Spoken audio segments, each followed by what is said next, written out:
будем восстанавливать свою бронхолегочно-лимфатическую систему. Для этого существует совершенно четкий алгоритм. Причины это психология, неправильная еда, неправильная вода, загрязненная экологическая обстановка, какие-то АБВГД у каждого по-разному, у кого-то и то, и другое, и третье. Да? Плюс еще работа в загрязненном помещении, плюс еще дома грибок, плюс еще там в саду какие-нибудь химикаты там или еще что-нибудь, плюс еще работа связана с цементом. Или в библиотеке, например, человек работает, да, вредные условия труда, запыленные. Да? У каждого своя причина. Но даже если запыленные условия труда, то при отсутствии грибов, вирусов, бактерий и всяких лишних паразитов легкие просто будут очищаться. Подышал человек, очистился, подышал, очистился. Но если все возникло, то да. Поэтому с психологической точки зрения нужен план. Значит, психология на бронхи сильного действия не оказывает. Если вы, так сказать, психология оказывает действие на вредные привычки, вот на этом все, да? Потому что нервничаете, вы не нервничаете. Если у вас хронический бронхит, курильщика, хоть вы в идеально спокойном состоянии, вы утром будете вставать и отхаркивать, выплевывать полстакана мокроты. Поэтому на сердце, да, на другие органы, да, там, например, там, на репродуктивную систему. А вот на легкие это надежная, супермощная выделительная система. Поэтому никаким стрессом человека до приступа кашля, такого вот объективного, обструктивного, не доведешь. Еда. Что делаем по поводу еды?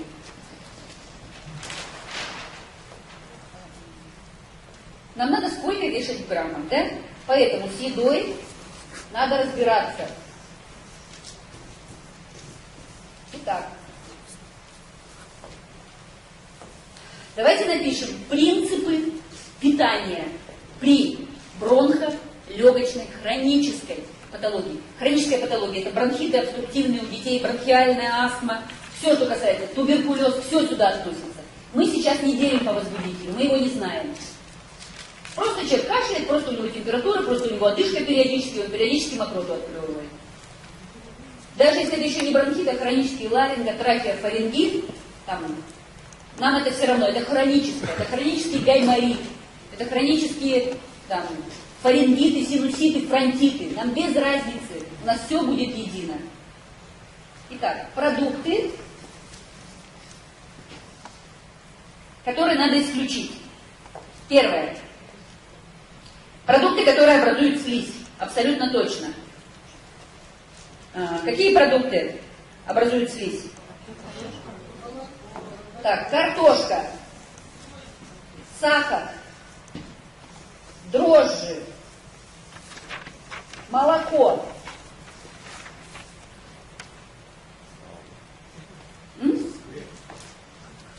Да, ну мука, по сути дела, да? Хлеб дрожжевой.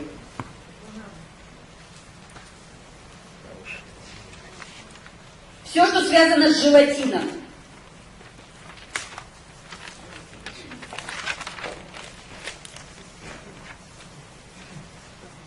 Все, что связано с мукой.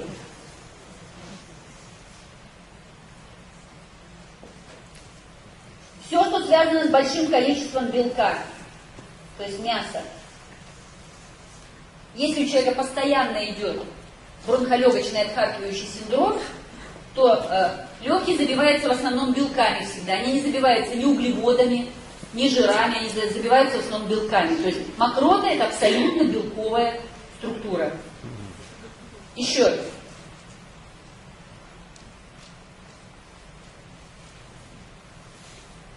Давайте.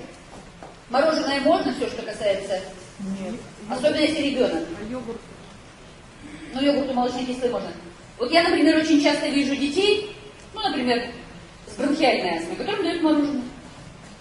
Им сразу нельзя сахар, им сразу нельзя молоко, и им сразу нельзя холодное. То есть, если ребенок с бронхиальной астмой, с хроническим бронхитом поел мороженого, обязательно будет обострение. Ну, сыры как-то еще более-менее. Значит, нежелательно экзотическое варенье, то есть клубника и все такое прочее, потому что вызовете аллергизацию. Нежелательно помидоры, потому что они тоже аллергизируют организм. Полностью исключаются шипучие напитки и нежелательно вся соя. То есть это какао. Если ребенка с хроническим астматоидным бронхитом кормить какао, например, хотя какао является само по себе хорошим продуктом, но не для бронхолегочников. Им надо вода, чай и щелочные напитки. Потому что какао это очень кислый. То есть бронхи надо ощелачивать. Потому что мокрота кислая, она запекается. Вспомните, что вам бабушка давала, когда вы не могли покашлять в детстве, да? Молоко с медом или боржоми, без газов, в горячем виде, или молоко с содой еще к тому же. Поэтому все, что является кисло-белковым, например, то же самое какао, например, какао с молоком, для ребенка с бронхолегочной патологией, просто непригодно. Потому что он будет с этого какао с молоком, потом вам через 2, через 3, через 4 часа давать приступы, одышку и так далее. Ему можно чай с вареньем, на худой конец, с брусничным, да? А еще лучше, если это вода будет, с коралловым порошком. То есть мгновенно пойдет. Если вы хотите снять приступ бронхиальной астмы, стакан горячей воды с коралловым порошком через каждые 2-3 минуты глоток снимает любой приступ бронхиальной астмы. Но стакан может не помочь, нужно пол-литра. Это может быть микровидрин, это может быть гидросель. То есть это горячее щелочное питье. Это на 200 пучков лучше, чем боржоми. Потому что боржоми вы натурального нигде не возьмете. Вы возьмете только смесь магнезии, кальция, там, соды, ну вот каких-то гидрокарбонатов. А здесь все-таки органический кальций. Кальций должен проникнуть внутрь, в кровь. Он должен ощелочить эту кровь. Должно произойти омыливание слизи, разжижение и облегчение ее отхаркивания. Понятно, да? Итак, еда. Убираем вредные продукты. Вот у нас в чистом виде бронхолегочный синдром. Все остальные органы нормальные. Мы всегда берем в чистом виде, да?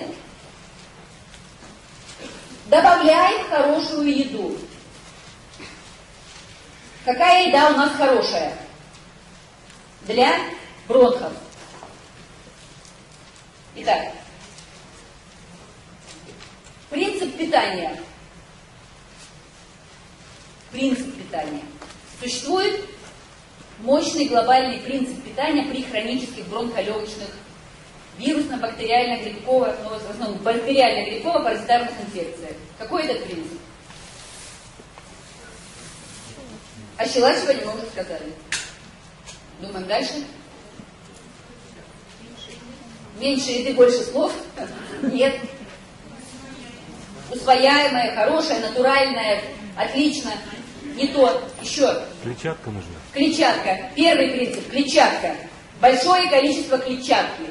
Вопрос, для чего? Для того, чтобы клетчатка в организме адсорбировала на себя. Причем это пока не порошок Коловады, это пока не активированный уголь, это просто еда.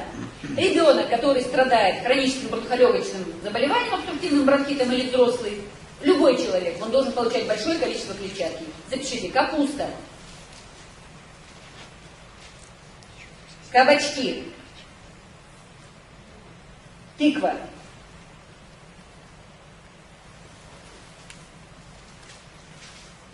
рисуйте кругами, потому что если вы в столбик напишете, у вас модели не получится. Все, что в столбик, организм не воспринимает. Мне, конечно, не очень хочется писать.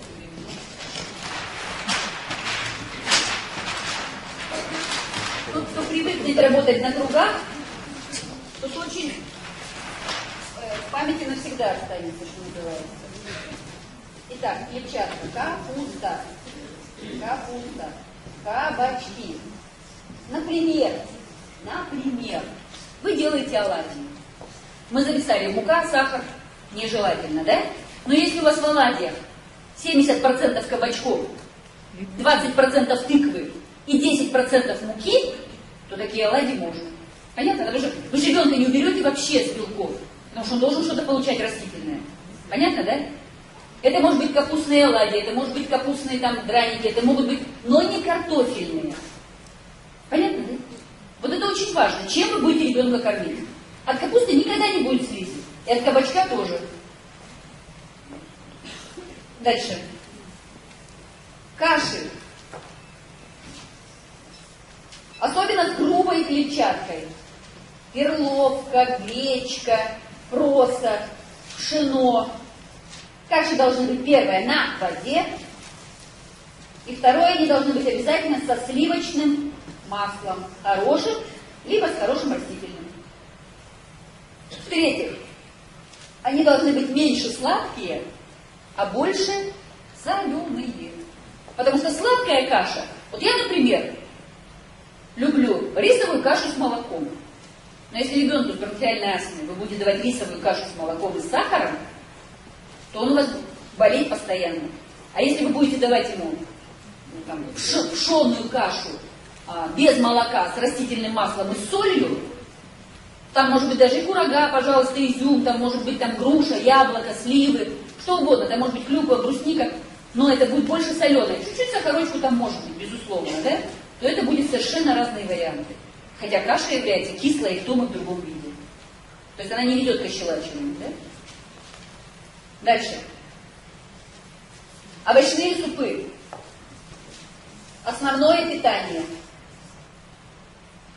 Это щи, это борщи, это любые овощные супы, включая щавель, все, что хотите.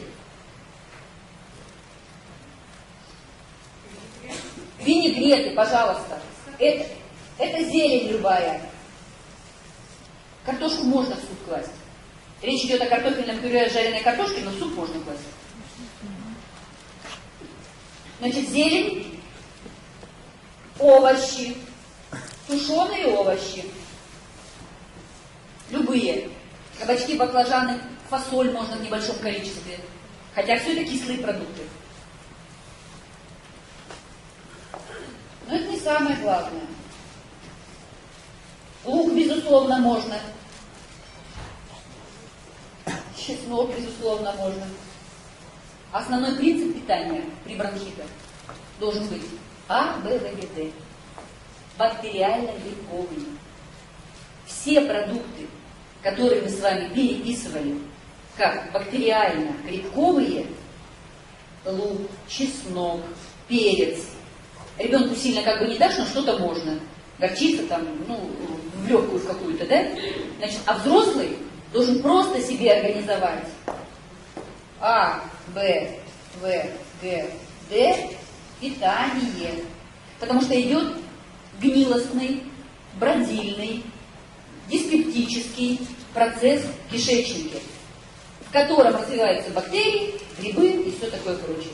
Если их кормить мукой, сахаром, всем таким пышным, то там будет образовываться их большое количество, и они все пойдут через бронхи, потому что путь у них уже известен. Они уже пойдут четко в направлении легких, уже канал пробит. И они уже не будут выделяться через кишечник.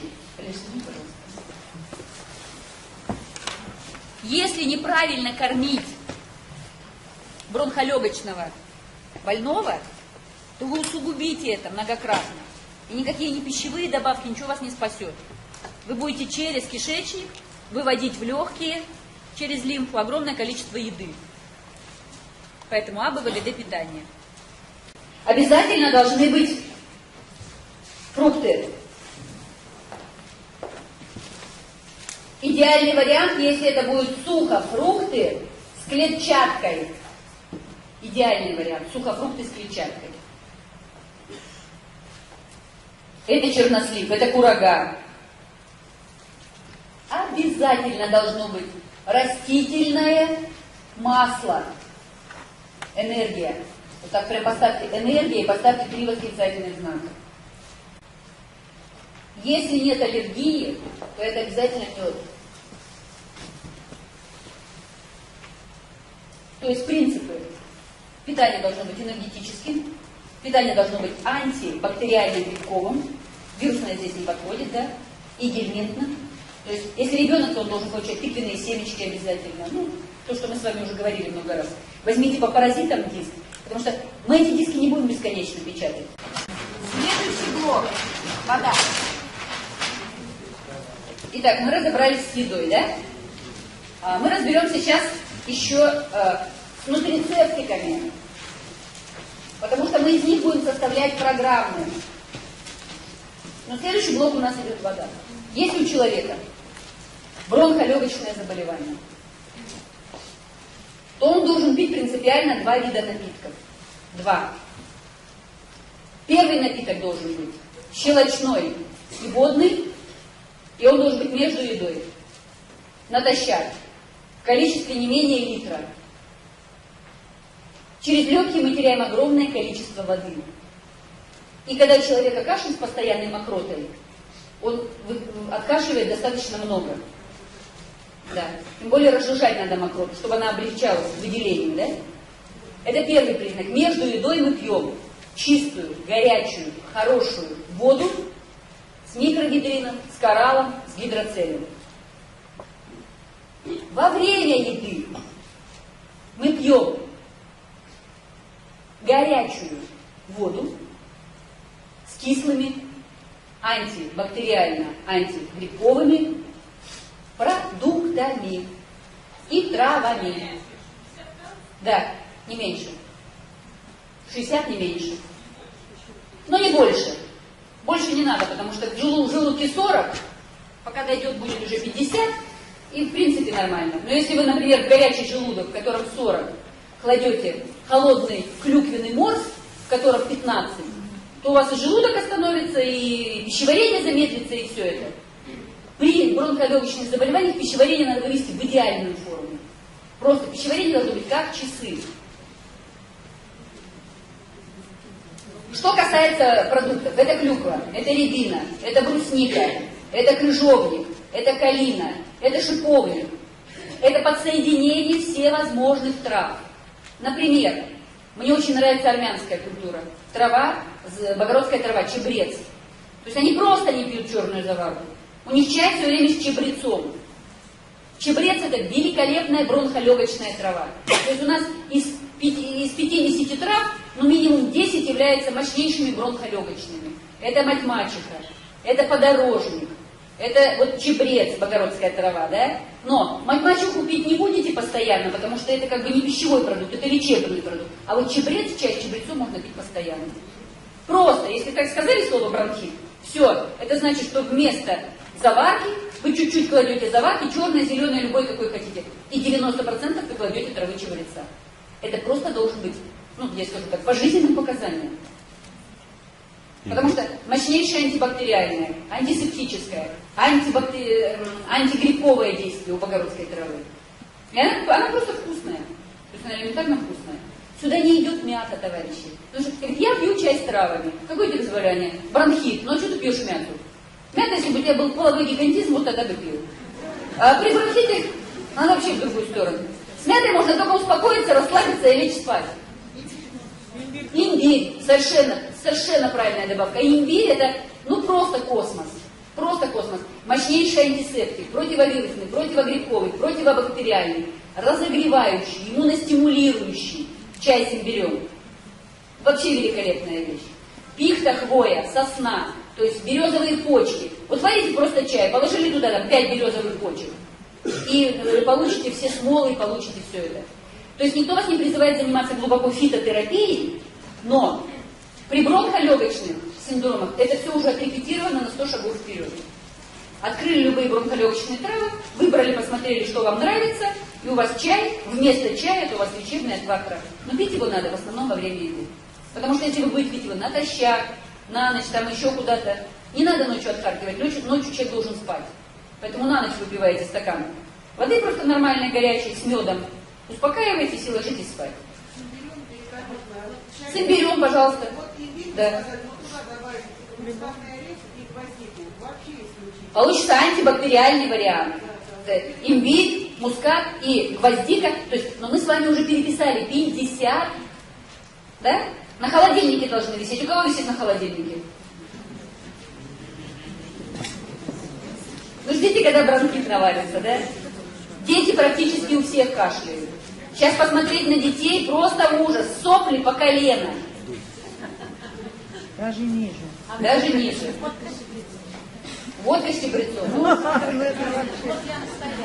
Ну хорошо, пейте. Каплями.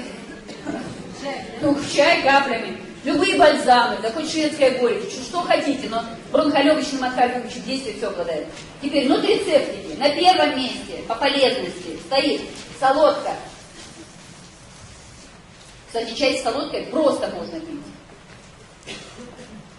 На втором месте по полезности стоит чай из коры муравьиного дерева.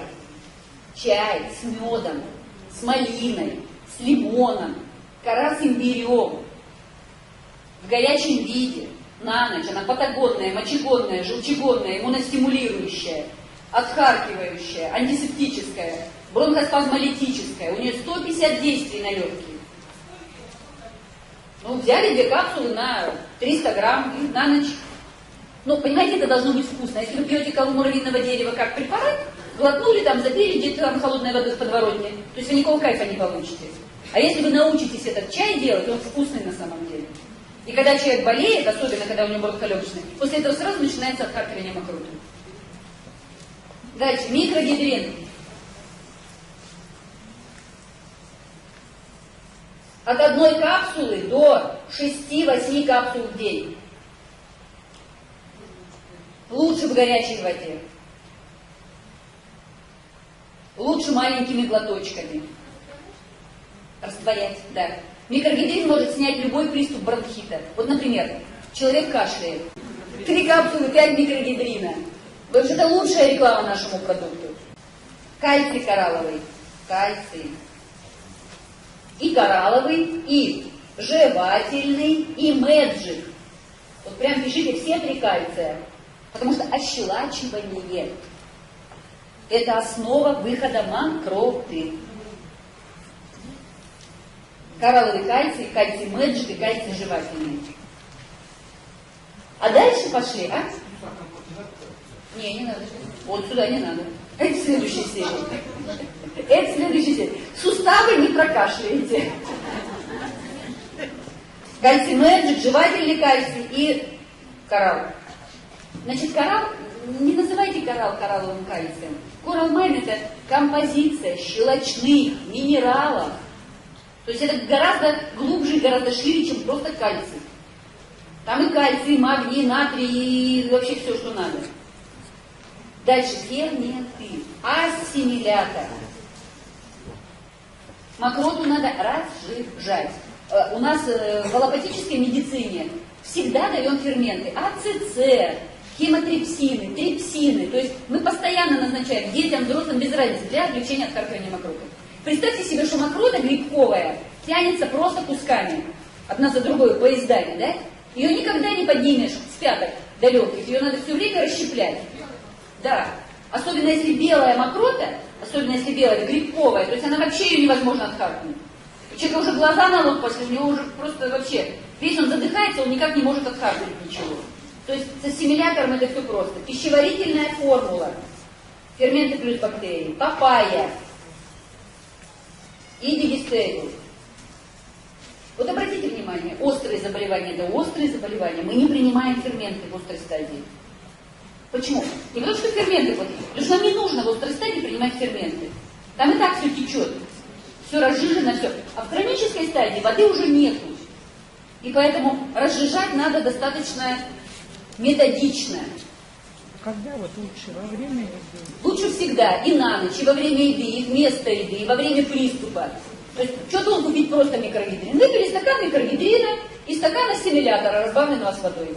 Получится 2 стакана, пол-литра воды, микрогидрин с ассимилятором, ощелачивание, растворение, облегчение. А если еще солодки пару таблеток выпили, то еще и мокрота двинется. То есть она начнет. Единственное, что когда мокрота подходит к бронхам, возникает небольшой приступ как бы затрудненного дыхания. Но его надо преодолеть. Во-первых, не надо суетиться, не надо бояться, не надо выделять адреналин, чтобы спасать сосудов. Почему я говорю, что начинать надо с психологии при аллергических заболеваниях, да? На самом деле это страшно, когда ты задыхаешься. Потому что как только мозг начинает испытывать гипоксию, это признаки смерти.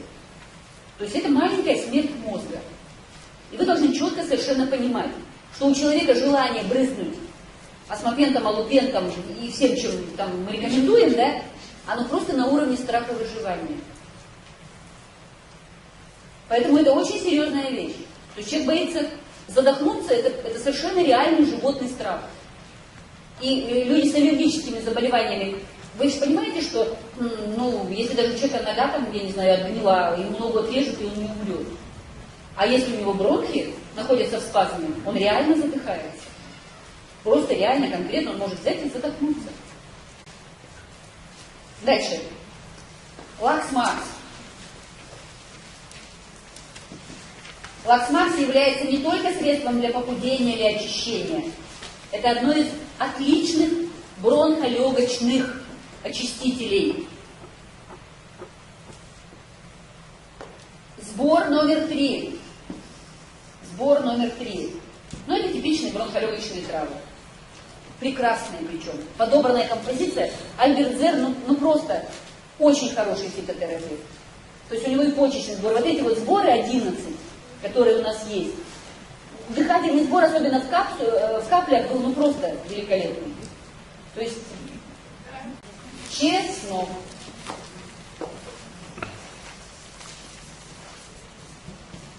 Прям 3 восклицательных знака поставьте. Ежедневный фитонцид. Если у человека в кишечнике гниет, бродит, бурлит, не переваривается, желчь не отделяется, санация не происходит, хронические запоры, всегда будет бронхолегочная патология. Всегда. То есть, если человек в кишечнике имеет бардак, вторая стадия – это легкие. И грибок, и паразиты, и бактерии идут напрямую в кишечник. Значит, в кишечнике есть одна особенность, очень важная.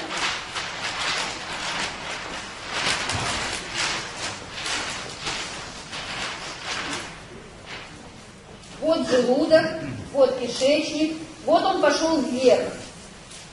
Вот здесь находится слепая кишка, аппендицит. Кстати, аппендицит сейчас вывели самые последние данные. Очень сильно зависит от экологии. Очень сильно. Исследовали около 1000 человек, в экологически неблагоприятных районах, практически у всех удален аппендицит. То есть говорят теперь, вот сейчас прям новая версия появилась, что это детектор экологической чистоты. Дальше кишечник поднимается вверх.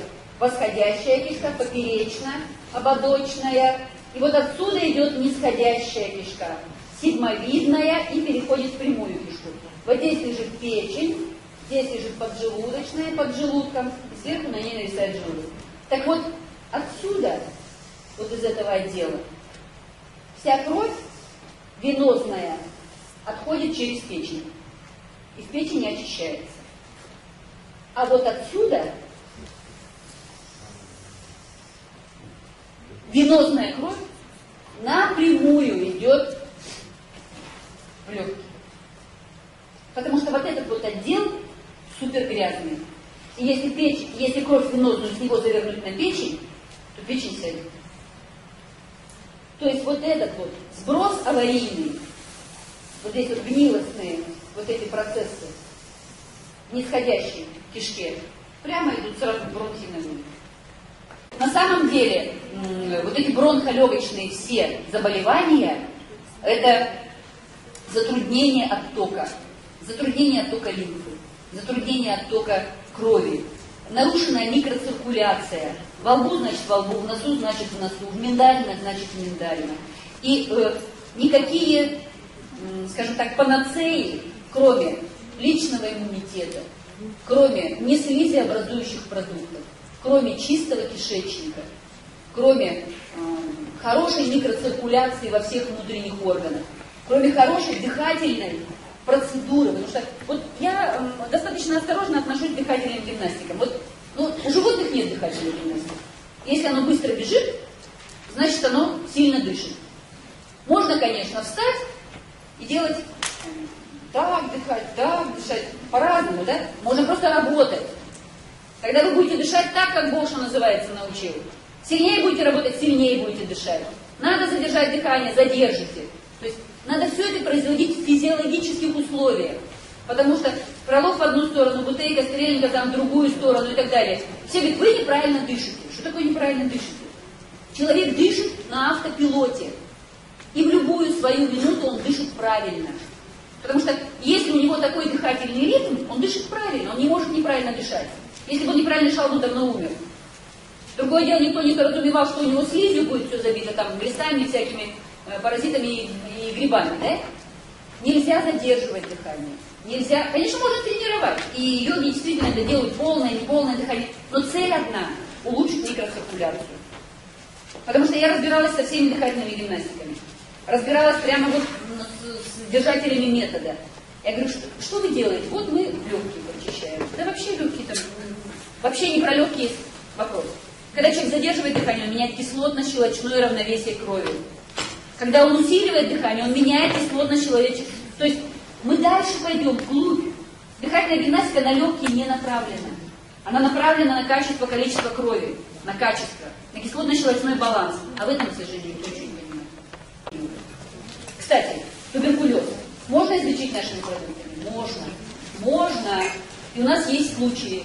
Но это большие дозы коры муравьиного дерева. Это жир печени акулы. Это лецитин большими дозами. Это все наши жирные продукты. Все, что жирное есть, да? Это солодка отхаркивающая. Это цинк, селен, это иммуне. Это огромное количество аминокислот, спирулина, что называется, с утра до ночи. Это 30-40 капсул в день. Ну, плюс еще те антибиотики, которые назначил врач. Это защита печени, это артишок, это люцерна. То есть на клеточном питании можно любую дырку в легких регенерировать. Просто так пить тибазид, тубазид, ну и там следующее поколение, печень посыпется, почки посыпятся, поджелудочная железа, центральная нервная система разрушится, и все будет то же самое. Поэтому образ жизни при бронхолегочных, ОРВИ, ОРЗ, респираторных синдромах образ жизни. Осмысленный, осознанный. Потому что ни одно заболевание не устоит перед образом жизни. Все. И воля к победе. То есть мощная воля к победе. То есть природа может все.